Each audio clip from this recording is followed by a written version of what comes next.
वर्तमान समय सबुठारु बड़ खबर ममता बनर्जी देहरे गलानी ओडिशा को बात्या सहायता। तेबे कौन कहते ममता बनर्जी आसतु देखा भिडियो रे। तेबे भिडियोटी को देखा पूर्व प्रथमे चैनल को सब्सक्राइब करंतु आ पाखरे आसुथिबा बेल आइकन टी को बजि दियंतु। महामारी एवं बात्या एक प्रकृतिर कराल रूप। एपरि स्थिति रे समस्ते परस्पर प्रति समवेदना देखांती, हेले पश्चिमबंग मुख्यमंत्री ममता बनर्जी किंतु संपूर्ण उल्टा। बात्या पूर्व केंद्र सरकार कहीं ओडिशा को अधिक सहायता टंका घोषणा कले बोली ममता बनर्जी प्रेस कॉन्फ्रेंस करी प्रश्न करिसेंती। से जुक्ति करिसेंती पश्चिमबंग बड़ राज्य होइथिला बेले केंद्र सरकार ओडिशा को कहीं अधिक टंका देले। खाली प्रेस कॉन्फ्रेंस नुहे, गृहमंत्री बैठक रे मध्य से समान प्रसंग उठाइथिले बोली निजे प्रेस कॉन्फ्रेंस बेले कहिसेंती।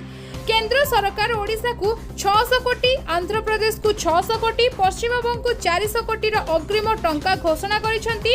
एभली करी केंद्र पातर अंतर करुछि बोली ममता अभियोग करिसेंती।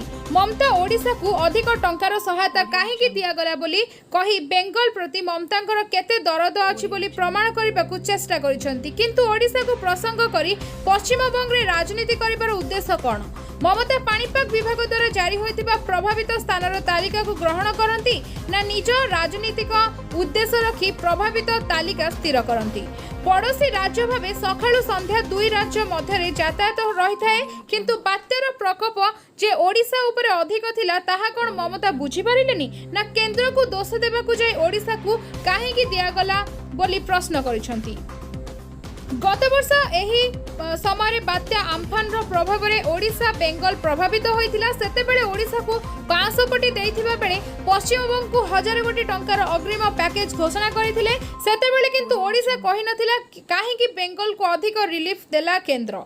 अन्यपटे आम्फान पाई केंद्र देइथिबा टंका को निज दलीय कर्मी पाई उद्दिष्ट बोली विरोधी बीजेपी प्रश्न करथिला। ममता किंतु ए बाबद रे नीरव रहिथिले।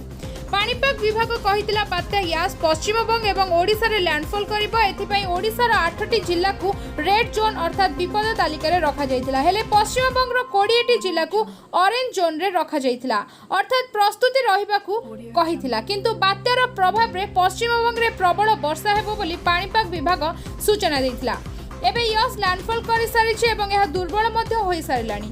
ओडिशार अधिकांश जिल्ला रे पवन सहित प्रबल वर्षा होइतिबा बेले पश्चिमबंग रे केवल वर्षा होइछि। तेणु ममता बनर्जी केंद्र बीजेपी सरकार को टार्गेट करबाकू जाई ओडिशा रे काहेकि टंका घोषणा नै प्रश्न करबा केते समीचीन। तबे एनी आपण कोन निजर प्रतिक्रिया मतामत रखिबे, निश्चित भाबे आपणको मतामत हमकु कमेंट सेक्शन में जणांतु। आगु को एमते अपडेट जानिबा पई हेले चैनल को सब्सक्राइब करिकि पाखरे असुथिबा बेल आइकन टी को बजि दियंतु। वीडियो टी को लाइक कमेंट से निश्चित करंतु। से पर्यंत मु रहिली, नमस्कार।